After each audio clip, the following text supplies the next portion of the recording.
안녕하세요. 25년 지기 친구를 잃은 30대 후반 여성입니다.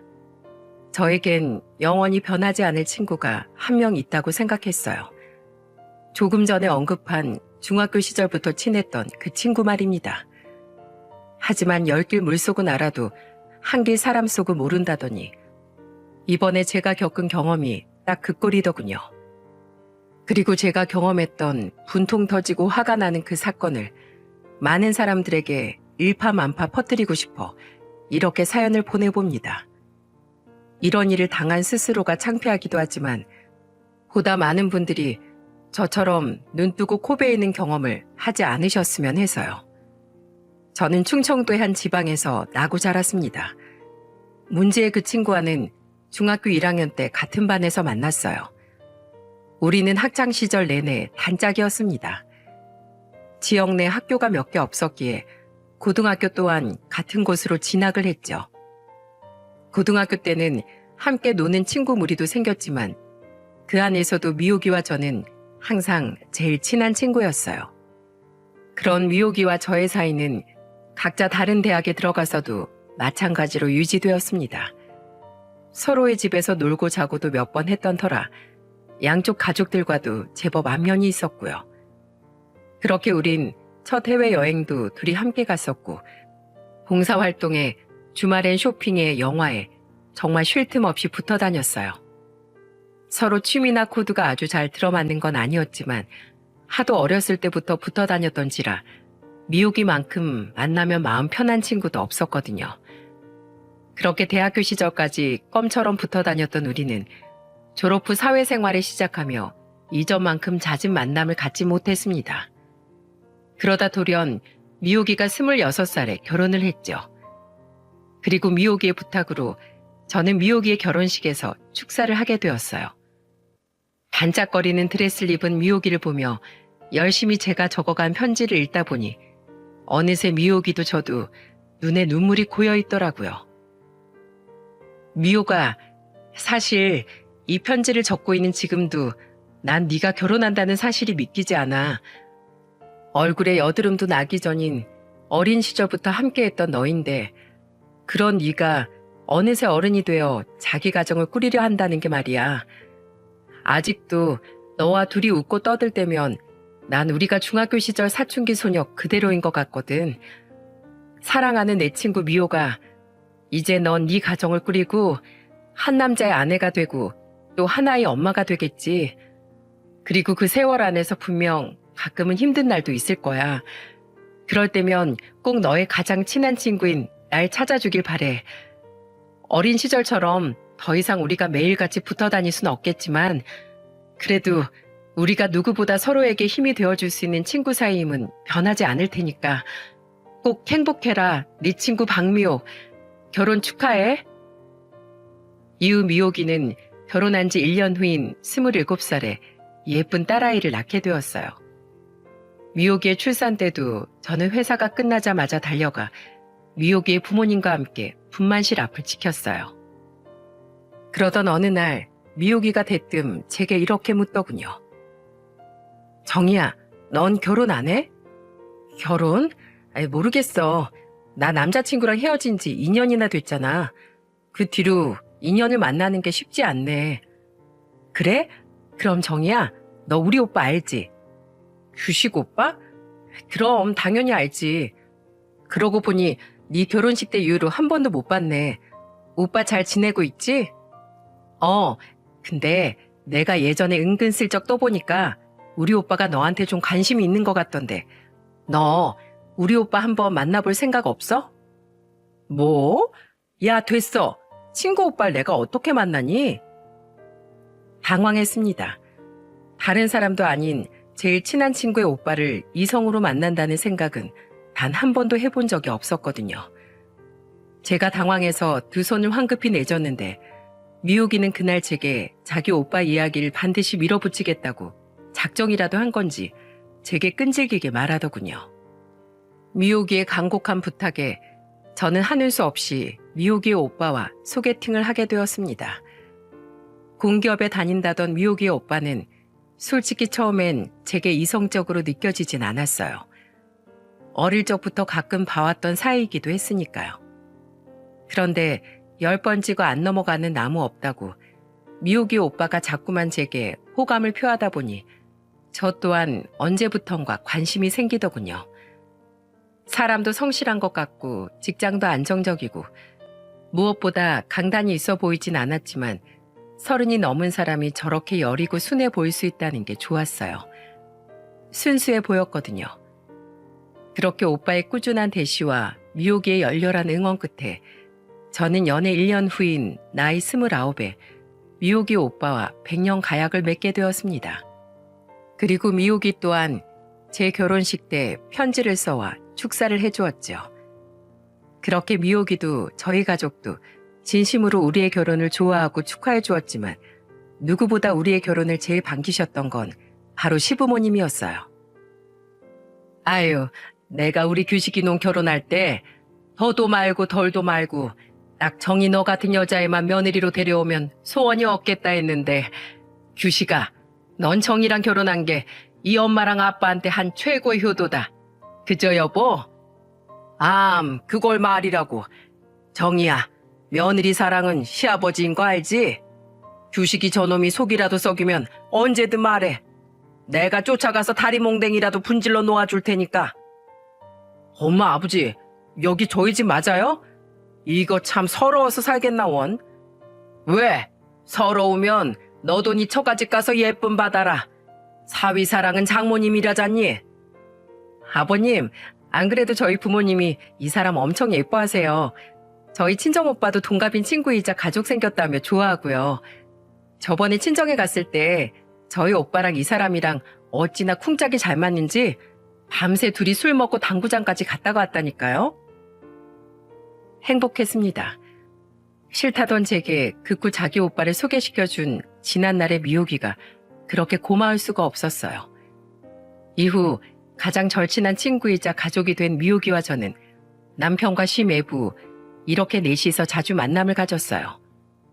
어쩌다 한 번씩은 주말에 시간을 맞춰 종종 근교로 여행을 다니기도 했네요. 제가 결혼한 지 1년 만에 연달아 연년생 아들들을 낳은 후엔 시조카까지 데리고 자주 저희 집에서 모이기도 했고요. 미호기의 남편, 그러니까 심애부는 참 괜찮은 사람이었습니다. 예의도 발랐고 수더분한 이야기는 늘어놓지 않으면서도 분위기를 이끌고 띄울 줄 아는 리더십도 있는 사람이었죠. 무엇보다 무척이나 가정적이었고요. 하지만 미호기의 결혼 생활은 그리 오래가지 못했습니다. 미호기는 결혼한 지 7년 뒤인 33살에 그만 이혼을 당하고 말았거든요. 이 정신 나간 년이 뭐가 어쩌고 어째? 바로 미호기가 바람을 피우다 걸리고 만 거예요. 그때 시댁이 정말 얼마나 발칵 뒤집어졌는지 모릅니다. 시아버지는 미호기를 때리지만 않았다 뿐이지 거의 호적에서 파버리기 일보 직전이었어요. 시아버지가 미호기에게 식탁 의자까지 들어 던져버리려던 걸 저와 남편이 겨우 달라붙어서 말렸죠. 네가 미쳤어? 네가 인간이야? 정서방처럼 그렇게 세상 착하고 가정적인 남자가 어디 있다고 그런 사람을 두고 바람을 피워? 내가 너 때문에 창피해서 얼굴을 들고 살 수가 없다. 너처럼 못된 것을 딸년이라고 밥 먹이고 옷 입혀서 키운 내 스스로가 부끄러워서 너 그따위 집 버려놓고 뻔뻔하게 내 집에 다시 기어들어올 생각이면 꿈도 꾸지 마라. 네가 저지른 일이니 죽이 됐든 밥이 됐든 나가서 너 알아서 살아. 알았어? 결국 딸을 데리고 전 심해부 집에서도 쫓겨나고 시댁에도 들어갈 수 없게 된 미호기는 당장 길바닥에 나앉을 처지가 되고 말았어요.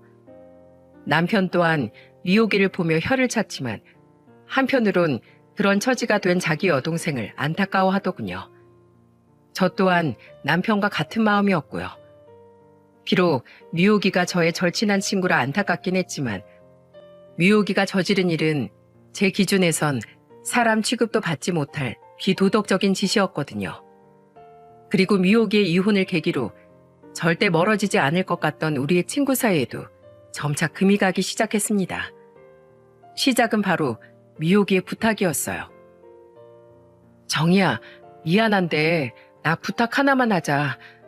내가 죽을 죄를 진 건 맞는데 지금 내가 너 아니면 의지할 사람이 없어. 너한테 참 염치 없지만 나 딱 3년만, 아니 1년만 우리 딸이랑 너희 집에 들어가서 살게 해주면 안 될까? 나 재취업한 지 얼마 안 됐잖아. 돈 모아서 자리 잡을 돈 마련할 때까지만, 제발 이렇게 부탁할게. 솔직히 친구의 그런 부탁이 달갑지만은 않았습니다. 저희 가족도 그리 넓지 않은 방 3개짜리 아파트에서 아직 3살, 4살인 어린 아들 둘까지 4명의 식구가 살고 있었거든요. 게다가 그 사람 좋았던 전 심해부를 배신한 미호기의 파렴치한 행동이 자꾸만 생각나 미호기를 볼 때마다 아직은 화가 나기도 했고요. 저는 제게 간곡하게 부탁을 하는 미호기에게 그만 참지 못하고 쓴소리를 해버렸어요. 야, 너 정말 내 친구 박미용 맞니? 내가 알던 그 착한 박미용 맞느냐고. 네가 죽을 죄를 진 거 알긴 알아? 너 정말 그랬으면 안 돼. 남녀 사이에도 결혼을 했으면 응당 을이라는 게 있어야지. 넌 정말 네 딸 보기가 부끄럽지도 않아? 진짜 인생을 왜 그렇게 사니? 미안해, 정이야. 그때 나도 정말 어떻게 됐었나 봐. 그놈의 술 때문에. 정이야, 나 진짜로 반성 많이 했어. 근데 내 딸은 정말 아무 죄가 없잖아. 엄마인 나 때문에 자기 아빠한테서도 버림받고 오갈 데도 없어진 내 딸을 봐서라도 한 번만 나 좀 받아주라. 정이야. 한숨이 났지만 어쩌겠습니까? 화가 남에도 불구하고 미호기는 여전히 제 친구였고 더군다나 남편의 하나밖에 없는 여동생이었던 것을요. 게다가 미호기 옆에서 제 눈치만 보고 있던 미호기 어린 딸이 그렇게 불쌍해 보일 수가 없었어요. 결국 전 고민 끝에 남편과 상의 후 그런 미호기를 저희 집에 받아주게 되었습니다. 딱 1년 만이야? 그리고 우리 집에 지금 옷방으로 쓰던 작은 방밖에 안 남아있는데 괜찮겠어? 괜찮아. 괜찮고 말고. 난 그저 우리 딸하고 편하게 누워서 잠잘 공간 정도면 충분해. 정말 고마워, 정이야. 나 우리 딸이랑 진짜 너랑 오빠한테 감사하면서 쥐 죽은 듯이 살게. 약속해. 남편은 저에게 무척이나 고마워했습니다. 그리고 시부모님도 겉으론 미호기를 그렇게 내치셨지만 내심 속으론 걱정을 하셨는지 전화로 제게 고맙다고 울먹이시더군요. 하지만 미호기는 이미 바람을 피우던 그 순간부터 제가 알던 제 친구 미호기와는 점점 다른 사람이 되고 있었던 걸까요? 화장실 들어갈 때와 나올 때가 다른 게 사람이라고 저희 집에 들어올 때만 해도 저렇게 말했던 미호기는 점점 도가 지나친 행동을 보이기 시작했어요. 미호기는 저희 집에 들어온 지 2달쯤 지났을 때 저에게 제 2 아들의 방과 자신과 딸의 방을 바꿔달라고 요구하더군요. 뭐? 내가 그 방밖에 내줄 수 없다고 했을 때 네가 분명 괜찮다고 말했잖아. 아니, 그땐 그랬지. 근데 우리 짐도 있고 하다 보니까 너무 좁아서 우리 딸하고 나하고 둘이서 겨우 발만 뻗고 자. 너희 애들 방은 그래도 우리 방보단 좀 크잖아. 너희 애들은 어려서 몸집도 작고. 아이, 정이야. 나 사람답게 좀 살자. 나 폐소 공포증이라도 걸릴 것 같단 말이야. 제발 양보 좀 해줘. 내가 이렇게 부탁할게. 한숨이 나왔습니다. 그리고 결국 어린 아들들에게도 양해를 구하고 저는 미호기의 부탁을 들어줬어요. 아직 아들들이 어리기도 했고 이제 미호기와 미호기 딸과 지낼 날이 딱 10달밖에 남지 않았으니까요. 기왕 사정을 봐준 거 조금만 더 참자 싶었죠. 하지만 미호기의 뻔뻔함은 날이 갈수록 더욱 심해졌습니다. 어느 날 저녁 퇴근하고 집으로 돌아와 보니 제 옷장이 활짝 열려 있더라고요. 그리고 옷장에는 제가 바로 전주에 사고 한 번도 입지 않았던 코트와 저조차도 몇 번 매지 않고 애지중지했던 명품백이 사라져 있더군요. 아니나 다를까 그날 밤 미호기는 제 코트와 명품백을 들고 술에 취해 휘청거리며 들어왔습니다. 야, 박미호. 정이야. 이 언니 오늘 기분 너무 좋다. 나 오늘 소개팅 했거든. 남자가 얼굴도 반반하고 몸도 좋고 집에 들어오기 싫은 걸 겨우 참았다니까. 기가 찼습니다. 이혼한 지 1년은커녕 반년도 안 된 애가 애는 친구인 저한테 맡기고 제 옷과 가방까지 훔쳐 입고 나가 겨우 한다는 게 남자와 술을 먹고 들어오는 일이라뇨. 게다가 술에 취해 한다는 소리가 어찌나 나쁘끄러웠던지 저는 친구에게 목소리를 낮추라며 으름장을 놓았습니다. 야, 조용히 안 해? 네 딸이 잠에서 깨서 듣기라도 하면 어쩌려고 그래? 그리고 너 왜 내 옷하고 가방 말도 없이 들고 나가? 우리 사이 왜 그래? 친구 좋다는 게 뭐야? 이까짓 거 뭐 얼마나 한다고. 민정이 너 결혼하더니 많이 쪼잔해졌다? 뭘 쪼잔해져? 변한 건 너겠지? 그때 넌 적어도 나한테 말도 없이 내 옷장 뒤져서 멋대로 가져가는 그런 무개념은 아니었으니까. 너 진짜 악기라도 씌었냐? 애가 왜 저렇게 변했어? 정말 화병이 날 것 같은 나날이 이어졌어요. 이후에도 미호기는 회사를 다니던 평일에도 심지어 주말에도 종종 술에 잔뜩 취해 집에 들어오는 날이 잦아졌습니다. 미호기의 딸을 돌보는 건 거의 제 차지가 되다시피 했죠. 원래도 술을 좋아하는 건 알았지만 같이 살아보는 건 처음이라 술에 취하고 집에 들어오면 저렇게 진상이 되는지 저는 정말 몰랐어요. 나를 사랑으로 채워줘요. 야, 박미호, 너 조용히 안 해? 지금 새벽 2시야. 술 취해서 들어왔으면 곧게 발이나 닦고 잘 것이지. 이 꼭두 새벽에 그렇게 큰 소리로 노래를 부르면 어떡해? 내가 뭐 기분 좋으면 노래 좀 부를 수도 있지. 야야, 정희야. 내가 저번에 소개팅 받았다는 남자 기억나? 우리 오늘부터 사귄다? 야, 좀 조용히 하라고. 지금 가족들 다 자는 시간에 뭐 하는 거야? 애들 다 깨울 셈이야? 진짜 조금 있으면 제 몸에서 살이라도 나올 것 같았습니다. 그래도 저와 아이들, 그리고 제 친정에도 잘하는 남편을 보며 저는 꾹 참고 견뎠어요. 그렇게 미호기가 저희 집에서 지낸 지 11개월째 되는 날이었습니다. 저는 미호기에게 단도직입적으로 물었어요. 미호가, 너 나갈 날 이제 한 달밖에 안 남았는데 돈은 많이 모았어? 집은 알아보고 있는 거야? 그리고 미호기의 입에서 나온 대답은 황당하다 못해 제 분노까지 다시금 유발을 하게 만들었죠. 안 그래도 나도 네 눈치 보여서 알아보곤 있는데 서울 집값이 정말 장난이 아니더라. 부모님한테 손 벌리려고도 해봤는데 우리 집 형편이 그렇게 썩 좋은 편 아닌 건 정희 네가 더 잘 알지? 그래서 말인데 정희야, 미안한데 나 딱 1억만 빌려주면 안 될까? 뭐? 1억? 야, 내가 그만한 돈이 어딨어? 아니, 이 아파트 담보로 추가 대출 받아서 좀 빌려주면 되잖아. 내가 꼭 5년 안에 갚을게. 야, 미호가, 너 정말 해도 해도 너무한다. 그래, 네 말대로 우리 가족이고 친구잖아. 그런 네가 우리 집 사정 누구보다 더 잘 알지 않아? 양가 사정이 다 고만고만하니까 지원 한 푼 못 받고 나랑 남편 이 집 50%도 넘게 대출 껴서 산 집이야. 그것도 겨우 빠듯하게 갖고 있는데 거기다가 추가로 대출을 받아서 돈을 빌려달라고? 그리고 말 나온 김에 툭 까놓고 말하자. 너 우리 집에 사는 11개월 동안 뭘 했니?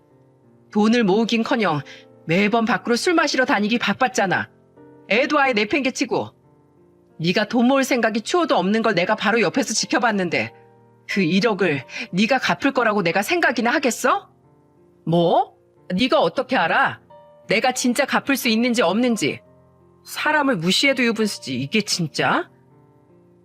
그날 서로 주먹 다짐만 안 했다 뿐이지 정말 서로 신랄한 말을 주고받으며 미호기와 다퉜네요. 그리고 결국 미호기는 악에 받쳐 제게 선언했지요. 그래, 내가 아주 더럽고 치사해서 안 빌린다 안 빌려. 네가 누구 덕에 우리 오빠랑 지금 애들 낳고 잘 살고 있는지 잊었어? 은혜도 모르는 치사한 계집애. 됐어. 너 같은 년 나도 2번 다시 볼 생각 없어. 나중에 미안하다고 나한테 울면서 빌지나 마. 그렇게 신우이 미호기는 정말로 남은 한 달을 채 채우지도 않고 짐을 싸서 자기 딸과 함께 집을 나가버렸어요. 그런데 하나 이상한 것이 분명 미호기는 집을 구할 돈이 전혀 없다고 제게 말했는데 어떻게 지낼 곳을 구했냐는 점이었어요. 시부모님께 여쭤보니 시부모님도 전혀 아는 바가 없다고 하셨고요. 하지만 제 궁금증은 얼마 지나지 않아 금세 풀리게 되었어요. 이게 뭐야? 제가 사실을 알게 된 건 아주 우연이었죠. 남편의 휴대폰으로 온 대출금 안내 문자를 하필 제가 봐버리고 만 거죠. 알고 보니 남편은 저에게 비밀로 하고 무려 5천만 원을 개인 대출로 받아 미호기에게 반전세 빌라를 얻어주었더라고요. 당신 미쳤어? 어떻게 나한테 한마디 상의도 없이 이럴 수가 있어? 여보, 그게 미호기 사정이 너무 딱하잖아. 뻔히 갈 데 없는 것도 알고. 근데 당신이 이미 미호기한테 안 된다고 말했다며. 그래서 숨겼어. 미호기 내 동생이잖아. 오빠가 돼서 마땅히 동생을 도와줘야지. 안 그래? 여보, 우리 한 번만 더 불쌍한 내 동생 도와줬다고 생각하고 그냥 넘어가자. 어? 정말 분통이 터져 미칠 것 같았습니다. 저는 도저히 남편의 말이 그대로 용납되지 않았어요. 그날 저는 남편에게 미친 듯이 화를 냈습니다. 이런 사람과 앞으로 쭉 결혼 생활을 이어나가야 하는지 진지하게 고민을 했을 정도로 남편에게 많은 실망을 했었죠. 하지만 제 이야기를 모두 들은 친정 식구들이 그래도 평소에 친정에도 제게도 잘했던 남편이니까 한 번만 봐주라고 제게 이야기를 하더군요. 박서방이 워낙 사람이 착하고 여리지 않니? 그런 사람이 자기 여동생을 어떻게 모른 척 할 수가 있었겠어? 이 아빠가 나중에 불러서 또 그러지 못하게 잘 타이를 테니까 한 번만 너도 용서해줘라. 부부라는 게 미워도 서로 의리 지키면서 살아가는 관계 아니냐? 게다가 시부모님도 저에게 너무 미안해 차마 고개를 들지 못하시는 모습에 저는 그만 마음이 약해지고 말았어요. 결국 2번 다시 이런 일 없게 하겠다는 남편의 다짐과 각서를 받고서야 저는 그 일을 덮고 넘어갈 수 있게 되었죠. 물론 5년 만에 돈을 갚겠다던 미호기는 그 뒤로 입을 싹 닫고는 10원 한 푼 우리에게 주지 않았지만은요. 그렇게 신우인 미호기가 저희 집에서 나간 지 2년 뒤 미호기는 재혼을 하게 되었습니다. 저희 집에서 술만 먹었다 하면 운명의 남자라고 떠들어대던 그 남자 말이죠. 게다가 미호기는 생활비가 빠듯하다며 자신의 딸마저 시부모님께 맡겨버렸어요. 정작 자신은 이전에 일하던 회사에서 계약 기간이 끝난 후 재취업도 하지 않고 집에서 놀고 있으면서 말입니다. 처음 그 남자를 보았을 때 솔직히 한숨부터 나오더라고요. 얼굴만 좀 반반했다 뿐이지 제 눈엔 전 심해부에 비해 너무도 부족한 사람으로 보였거든요. 전 심해부에 비해 한참이나 부족한 능력부터 사사건건 껄렁한 태도와 교양 없는 모습까지 전부 다 말이죠. 시부모님도 처음엔 신우이의 재혼을 결사반대하시다가 신우이가 그 남자 아니면 안 된다고 바닥에까지 드러누워 떼를 쓰고 엉엉 울기까지 하는 바람에 나중엔 두 손 들고 항복을 하셨어요. 그렇게 미호기가 재혼한 지 1년쯤 되었을 때였습니다. 그동안 미호기 부부와는 명절과 시부모님의 생신에만 잠깐씩 마주쳤을 뿐이었죠. 그런데 어느 날 남편이 제게 조심스레 이런 말을 꺼내는 거예요. 저기 여보, 우리 애들 맡기고 미호기네랑 부산으로 여행 가는 거 어때? 뭐? 싫어. 미쳤어? 내가 왜? 언제까지 이런 식으로 지낼 수는 없잖아. 가족인데 여행 가서 술도 한잔하면서 서로 속 터놓고 얘기하다 보면 당신하고 미호기 사이가 좀 나아지지 않을까? 내가 이렇게 부탁할게. 만약에 이번에도 더 이상 관계가 나아질 여지가 없으면 정말로 이젠 다시 이런 부탁 안 할게. 그렇게 말하는 남편의 표정이 너무 애절해 보여 저는 차마 무 자르듯 뚝 잘라 거절할 수가 없었어요. 결국 저는 남편에게 마지막이란 약속을 받고 미호기네 부부와 1박 2일로 가벼운 여행을 떠나게 되었습니다. 그렇게 남편이 잡아놓은 펜션에서 우리 넷은 고기도 구워 먹고 저녁 먹은 자리를 정리한 후엔 다 같이 실내 식탁에 모여 2차를 시작했어요. 이미 시 매부는 술이 취할 대로 취해 해롱거리고 있었고요. 저는 솔직히 그 자리에서 먹는 술이 별로 내키지 않아 적당히 목만 축이며 자리를 지키고 있었어요. 그곳에서 술이 어느 정도 얼큰하게 올라온 미호기가 제게 대뜸 사과를 하더군요. 정희야, 내가 미안해.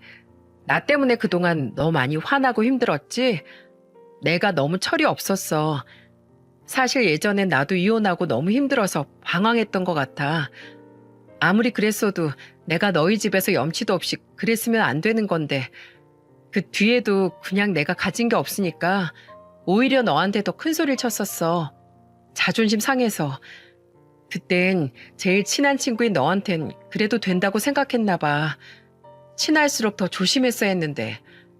정희야, 우리 벌써 몇 년째 친구니? 우리 다 잊고 다시 이전처럼 제일 친한 친구로 지내자. 어? 내가 정말 미안해. 솔직히 하도 당했던 터라 미혹의 저 말이 전부 진심으로 와닿진 않았습니다. 말 한마디에 풀릴 정도로 그동안 쌓인 감정이 가벼운 것도 아니었고요. 게다가 미호기는 남편이 빌려준 5천만 원에 대한 이야기는 이런 방구도 없더군요. 그래도 어쩌겠습니까? 사람이 저렇게 사과를 하는데 면전에다 대고 난 아직 네가 싫다 라고 말할 수도 없는 노릇이라 저는 그저 알았다고 대답하고 말아버렸어요. 그리고 얼마 뒤 시 매부는 결국 잔뜩 술에 취해 먼저 침실로 가서 골아 떨어지더군요. 저도 슬슬 정리했으면 하던 차에 남편이 미호기에게 담배를 한 대 피우자며 권하더라고요. 그런데 5분이 지나고 10분이 지나도 2층 베란다로 담배를 피우러 간 두 사람은 돌아올 기미가 없었습니다. 저는 이미 술잔과 과자 봉지들을 전부 정리한 뒤였는데도요. 그래서 저는 먼저 자러 들어가겠다고 두 사람에게 인사를 할 요량으로 2층을 향해 올라갔습니다. 그런데 2층으로 향할수록 뭔가 큰 소리가 오가더라고요. 무슨 소린가 싶어 귀를 기울이던 저는 두 사람의 대화 내용을 듣고 정말 충격을 받고 말았습니다. 미호가, 나 진짜 더는 못하겠다. 그만하고 싶어. 네가 걔 좀 막아줘. 나 정말 애들 엄마한테 들킬까봐 불안해서 미치겠어. 오빠, 걔가 증거 공개하면 우리 다 죽어. 오빠가 알아서 잘 좀 구슬려봐. 그러니까 누가 그렇게 깊게 만나래? 바람을 피울 거면 그냥 가볍게 몇 번 만나다 말았어야지. 대체 어쩌려고 그랬어? 나도 몰랐지. 걔가 그렇게 나 만나면서 증거까지 남겨놨을 줄 누가 알았겠어? 어떤 정신 나간 여자가 유부남 만나면서 보란 듯이 증거를 모으고 다니냐고. 들키면 자기 신세까지 당장 망치는 건데. 분명 제가 들은 충격적인 그 단어는 바람이었습니다. 뒷골이 오싹했어요. 지금 제가 대체 무슨 말을 들은 건가 싶었죠. 저는 부들거리는 손으로 베란다 문을 열었습니다. 그러자 남편과 미호기 둘 모두 귀신이라도 본 것처럼 소스라치게 놀란 표정으로 절 바라보더라고요. 야, 니들 지금 그게 무슨 말이야? 나한테 뭘 들켜? 증거? 바람? 아무것도 아니야. 취한다 취해. 오빠, 나 먼저 들어갈게. 세연이랑 이야기 잘하고 들어와. 미호기는 꽁무니가 빠져라 쌩하니 도망을 갔습니다. 어차피 한 사람만 붙잡고 캐물으면 되니 저는 남편을 노려보며 추궁했어요. 하지만 남편은 끝까지 모르쇠로 일관을 하더군요. 아니야, 아무것도. 당신은 아무 신경 안 써도 돼. 우리 그냥 술 취해서 헛소리한 거야. 하지만 남편은 끝까지 오리발을 내밀었어요. 그리고 제가 분명 제 두 귀로 똑똑히 들었음에도 계속 발뺌을 하는 남편을 보니 이건 제가 여기서 추궁해서 끝날 게 아니라는 생각이 들었어요. 그래서 저는 서울로 올라오자마자 남편 몰래 심부름센터에 남편의 뒷조사를 의뢰했죠. 사실 일반인인 제가 남편과 미호기의 대화를 듣고 곧장 뒷조사를 해볼 생각을 했던 건 모두 이런 사연 유튜브를 평소에 많이 들었던 덕분입니다. 특히 사연튜브 사연들을 들으면 꼭 흥신소니 심부름센터니 하는 곳에 뒷조사를 의뢰하더라고요. 솔직히 나에게 정말 유튜브 사연 같은 일이 생기면 어떻게 될까 생각만 해봤지. 정작 정말로 제가 그런 곳에 남편의 뒷조사를 의뢰하게 될 줄은 상상도 못했습니다. 그래도 전 떨리는 마음을 다잡고 검색한 심부름센터 중 가장 후기가 좋은 곳을 찾아가 남편의 뒷조사를 의뢰했어요. 그리고 끝엔 혹시 남편이 바람 피우는 현장을 덮칠 수 있으면 꼭 저를 그 현장에 불러달라는 부탁도 했죠. 그렇게 그 주 주말 심부름센터 직원에게 자료를 건네받은 저는 정말 기함을 하고 말았습니다. 남편의 바람의 원인은 다름 아닌 제 시누이 미옥이었어요. 미옥이는 재혼한 후 저 모르게 남편에게 몇 번이나 또 돈을 꿔갔던 모양이더군요. 심해부의 벌이가 너무 적다는 이유로요. 정작 자신은 재취업을 할 생각조차 않았으면서 자기 오빠를 무슨 ATM기 취급을 했더라고요. 그렇게 남편이 또 저 몰래 대출을 받아 찔끔찔끔 미옥에게 빌려준 돈의 액수를 합치면 거의 1,000만 원이 넘어가더군요.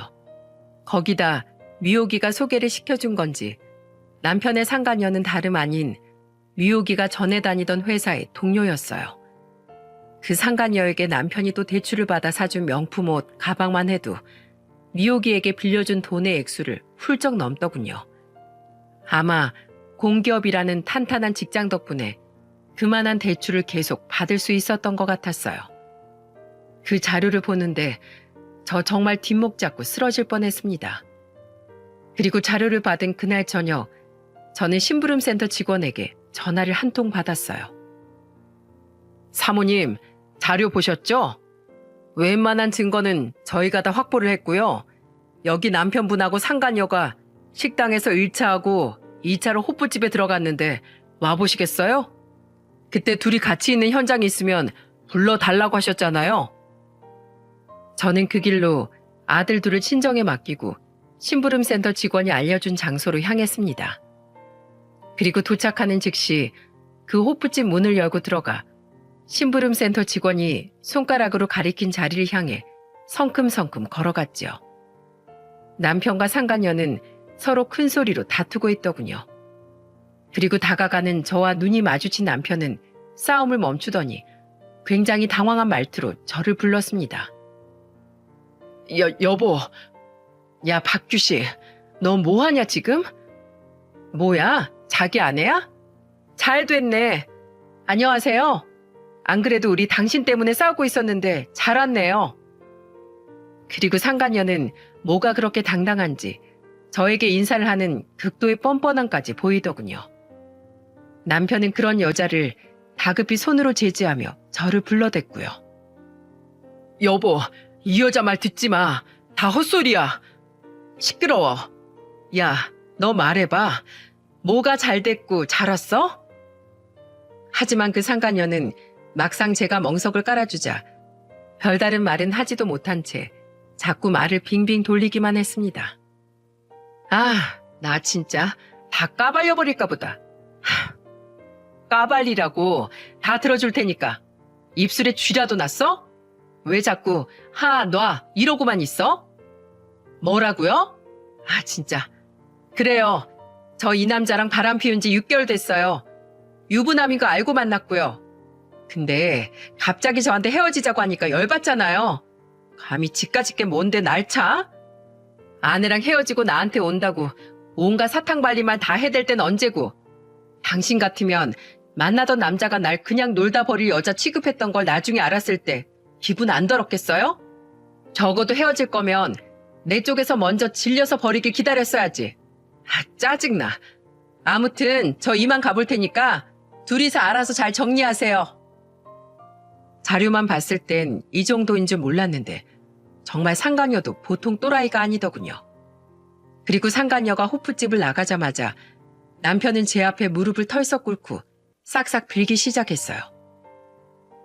여보, 내가 정말 미안해. 그냥 잠깐 호기심으로 만나본 거야. 빨리 정리하려고 했어. 근데 저 여자가 나랑 나눴던 메신저 대화 내용 캡처본부터 나랑 찍은 사진, 나한테 받은 선물들에 대한 영수증까지 죄다 가지고 나한테 으름장을 놓는 거야. 자기랑 헤어질 거면 이 증거들 당신한테 다 뿌려버린다고. 그래서 어쩔 수 없이 그 여자한테 끌려다녔던 거야. 엄연히 나도 피해자야. 피해자? 피해자 같은 소리 하고 있네. 네 동생이랑 아주 짜고 날 속였더라? 저 여자 미호기가 소개시켜준 거지? 저 여자 미호기 전 회사 동료인 거 나 다 알고 왔어. 솔직히 다 안 불어? 당신이 어떻게 알았는지 모르겠지만 그건 정말 오해야.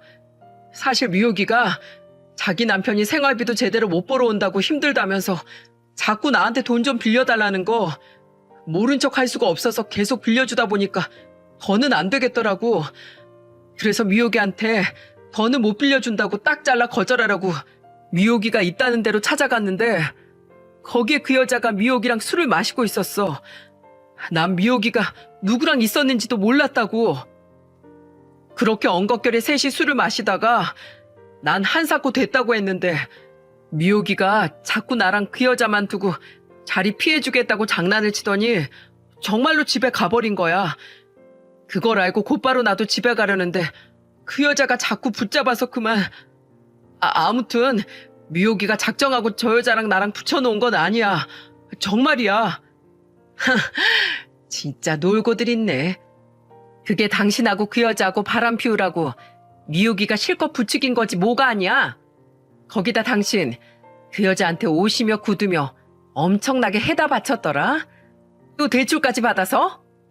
도대체 나 몰래 대출 얼마나 받고 다닌 거야? 당신이 싸질러 놓은 그 빚 갚겠다고 허리띠 잔뜩 졸라매고 산 내 지난 세월이 너무 불쌍하다. 정작 남편이란 놈은 또 대출받아서 무능력한 자기 여동생한테 갖다 바쳐. 바람난 년한테 명품 사다 바쳐. 아주 호화롭게 살고 있었는데. 아니야.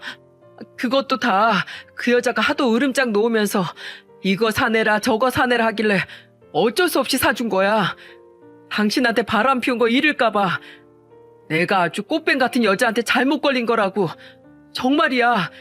내가 사주고 싶어서 사준 게 아니라니까? 그렇다고 네가 바람 피운 게 없던 일이 되니? 애초에 네가 바람을 안 피웠으면 그런 여자 말에 휘둘릴 일도 없잖아. 됐어. 정말 끔찍해. 당신도 당신 여동생도 이젠 정말 지긋지긋하다고. 내가 아무리 당신한테 화가 났어도 나랑 애들한테 잘하고 착하다는 거 하나 보고 견뎠어. 그런데 이 의리 없는 놈아. 그깟 알량한 유혹에 빠져서 조강지철 놔두고 홀랑 바람을 피워? 너처럼 인내심도 없고 의리도 없는 놈이랑은 난 1분 1초도 더는 못 살아. 다름만 말고 깔끔하게 이혼해. 저는 그대로 자리를 박차고 나와버렸습니다. 그리고 저는 곧장 미호기의 집으로 향했죠. 미호기는 제가 모든 사실을 알았을 거라곤 꿈에도 모른 채 저를 집으로 들였어요. 저는 그런 미호기를 싸늘하게 내려다보며 말했죠. 야, 박미호, 네가 인간이냐? 뭐? 반성 많이 했으니까 예전처럼 친한 친구로 지내자고? 야, 이 똥물에 튀겨 먹으려나? 네가 이렇게 내 뒤통수를 쳐?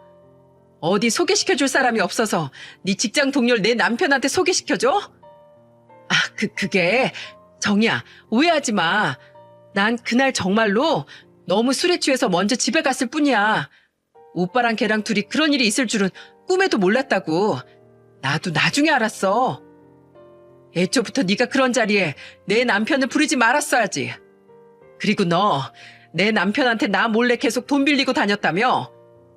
그날 내 남편이 거기에 간 것도 더는 돈 못 빌려준다고 이야기하러 갔던 거라며. 네가 인간이야? 네가 우리 집에서 여태 얼마를 뜯어갔는 줄 알아? 제 말에 당황하며 변명을 일삼던 미호기는 제가 돈 이야기를 꺼내자 그제야 본색을 드러내기 시작했습니다. 아예 더는 미안한 척 연기조차 안 하기로 작정한 건지 미호기는 인상을 쓰며 사납게 말하더군요. 진짜 그깟 돈 몇 푼 가지고 더럽게 유세 떠네. 앞으로 돈 좀 더 뜯어내려고 친한 척 좀 해줬더니 착한 척도 짜증나서 못 해먹겠다. 네가 그렇게 돈돈거리니까 우리 오빠가 바람까지 피운 거 아니야. 여자로도 안 보여서. 남자가 바람 피우는데 파랄은 여자가 문제라고 했어. 기왕 이렇게 된 거 너도 네 자신을 돌아보면서 반성 좀 해. 알았어? 너무 분이 차서 견디질 못하겠더군요. 그리고 한편으론 미옥이랑은 더 이상 어떠한 대화도 소용없다는 사실 또한 깨달았어요. 말이 통하지 않는 사람에게 더 이상 화를 내봐야 제 입만 아프다는 것을요. 그래, 너 두고 보자. 내가 당한 만큼 똑같이 갚아줄 거야. 넌 앞으로 나한테 친구도 가족도 뭣도 아니야. 알았어? 아이고, 무서워라. 예, 살펴가세요. 미옥이는 끝까지 제게 비아냥거림을 멈추지 않았어요. 저는 시근덕대며 집으로 돌아왔죠. 그리고 곧바로 짐을 싸 아이들을 맡겨놓은 친정으로 향했습니다. 다음 날 회사의 사정을 잘 설명한 후 저는 일주일간의 휴가를 냈습니다. 그렇게 저는 변호사를 선임해 이혼 소송을 걸었어요. 자초지종을 모두 들은 친정 부모님께서 감사하게도 변호사 선임 비용을 도와주셨죠. 그리고 이혼하는 과정에서 시댁 식구들은 또 한 번 난리가 났습니다. 일전에 미옥이가 이혼을 했을 때도 그 난리가 났었는데 이번에 아들의 이혼 사유마저 또 자신의 딸인 걸 안 시부모님은 뒤로 넘어가기 직전이셨거든요. 시어머니에게 듣기로 시아버지는 미옥이네 집으로 쫓아 올라오자마자 미옥이를 개패듯 팼다고 하더군요. 너 이 정신 나간 년아. 일전에 바람 피워서 네 가정 파탄 내고 오더니 이번엔 기어이 네 오빠 이혼시켜? 정의가 네 오빠한테 얼마나 잘했는데 그냥 오늘 너 죽고 나 죽자. 그리고 시부모님은 남편을 끌고 곧장 저희 친정으로 와서 사과를 하셨습니다. 저희 친정 부모님은 시부모님을 굳은 표정으로 맞이하긴 했지만 더 이상 아무 말씀도 하지 않으셨어요. 왜냐하면 시부모님께서 제 앞에서 정말 말 그대로 엉엉 울며 사과를 하셨거든요. 자식을 잘못 키워서 정말 미안하다면서요. 정희야, 이 시애미가 대신 사과하마. 미옥이 그녀는 비록 되바라졌어도 규식이 이놈만큼은 그래도 내가 잘 키웠다고 생각했는데 이놈마저 그렇게 인간이 덜 된 놈인지 몰랐다. 내가 이 죄를 너한테 평생 어찌 갚아야 하니. 남편 또한 저에게 그리고 제 친정 부모님께 죄송하다며 엉엉 울더군요. 친정 부모님은 더 이상 머리 아프기 싫으니 남편도 시부모님도 돌아가 달라고 말씀하셨어요. 남은 이야기는 법원에서 마저 하면 될 일이라고요. 이후 이혼 소송은 당연하게도 저의 완벽한 승리로 끝났습니다. 남편이 저 몰래 미옥이와 그 상간녀를 위해 받은 대출금만 해도 7,500만 원이 훌쩍 넘었으니 저는 제게 아주 유리한 쪽으로 집을 포함한 재산 분할을 받을 수 있었죠. 물론 양육권과 친권도 모두 저에게 돌아왔고요. 그리고 남편은 다달이 120만 원이란 양육비를 저에게 지급하게 되었습니다. 그리고 저는 상간녀와 미옥이에게도 소송을 걸어 받을 수 있는 만큼 최대한의 위자료를 받아냈어요. 제가 듣기로 가뜩이나 가진 돈이 없던 미옥이는 위자료 지급 문제로 시매부와 싸우다가 결국 시매부에게 이혼을 당했다고 하네요. 자신은 그만한 돈을 마련할 여력도 이유도 없다며 말이죠. 속된 말로 미옥이는 그 인간에게 팽당하고 만 거죠. 이후 저는 미옥이와 함께 있던 고등학교 동창들의 단체 채팅방에 그동안 미옥이가 제게 저질렀던 수많은 짓들을 전부 폭로해버렸습니다. 이렇게까진 하지 않으려 했지만 아빠를 찾으며 눈물을 뚝뚝 흘리는 제 아들들을 보자 그만 제 눈이 돌아버렸거든요. 이후 채팅방에서도 아주 난리가 났습니다. 미옥이는 아무 말 없이 그 채팅방에서 나가버렸고요. 그리고 미옥이에 대한 이야기는 친구들이 SNS에 올린 글 때문에 이내 중학교 동창들과 건너 알던 고향 친구들 그리고 심지어는 미옥이의 대학 동창들에게까지 전부 퍼지고 말았어요. 완전히 친구들 사이에서 매장을 당해버린 거죠. 이렇게 제 결혼 생활은 끝이 났습니다. 지금 생각해도 아찔하네요. 만약 전 남편을 따라 부산 여행을 가지 않았더라면, 그때 전 남편과 묘기의 대화를 듣지 못했더라면 지금의 저는 어떻게 되었을까 싶어서 말이죠. 그 일이 일어난 지 벌써 2년이라는 시간이 흘렀네요. 저는 지금 과거의 상처를 보듬으며 아이들과 함께 다른 집으로 이사를 와서 살고 있습니다. 가끔 친정 부모님께서 올라오셔서 아이들을 봐주시기도 하고요. 아직도 친정 부모님과 친정 오빠는 전 남편의 이야기를 꺼낼 때마다 배신감으로 치를 떠시곤 해요. 실컷 화를 낸 후엔 그래도 소송이 깔끔하게 끝나서 다행이라고 말씀하시긴 하지만은요. 그리고 전 남편은 혼자서 원룸을 구해 조용히 살고 있습니다. 가끔 제게 아이들이 보고 싶다고 문자를 한 통씩 보내곤 하면서요. 면접 교섭권 때문에 가끔 아이들을 전 남편에게 보내곤 하는데 그때마다 아이들이 그러더라고요. 아빠가 많이 마른 것 같다고. 뭐 어쩌겠어요. 다 자기 자업자득인 것을요. 그리고 친구들에게 듣기로 미호기는 친정인 전 시댁에 은근슬쩍 얹혀 살려다 전 시부모님께 소금을 맞고 쫓겨났다고 합니다. 그 후론 서울의 한 고시원에서 살고 있다고 들었는데 이후의 소식은 저도 잘 모르겠네요. 그래도 단 하나 걱정이 있었다면 죄 없는 미호기의 딸이었는데 다행히 그 애는 시부모님이 맡아서 키우고 계시다고 해요. 그 말을 들으니 그제야 저도 좀 안심이 되더군요. 이렇게 모든 일을 써내려가 보니 생각보다 속이 후련하네요. 사실 아직까지도 그때 일을 생각하면 속이 답답해졌거든요. 그중 제일 안타까웠던 것은 오랜 친구였던 제 친구 미호기가 결국 저와 철천지 원수가 되어 끝이 났다는 사실이었죠. 그리고 부디 그 친구가 이제는 조금이라도 정신을 차려 부디 다른 사람들에게 피해를 끼치며 살고 있진 않았으면 좋겠습니다. 그게 오랜 시간 그 친구와 함께 해온 친구로서 제가 해줄 수 있는 마지막 우정이네요. 마지막으로 여러분들은 제 사연을 참고 삼아 저처럼 믿는 도끼에 발등을 몇 번이나 찍히는 일이 없으셨으면 좋겠습니다. 물론 대부분의 사람들은 모두 진실되고 좋은 가족이자 친구이시겠죠. 하지만 세상 그 어떤 일에도 완벽한 확신을 가질 수 없는 노릇이니 가족과 친구를 믿으시되 어느 정도는 항상 주의를 살피고 경계하셨으면 좋겠습니다. 참 모질고 씁쓸한 세상이네요. 그럼 여기까지 제 사연을 들어주신 모든 분께 감사드리며 이만 사연을 마치겠습니다.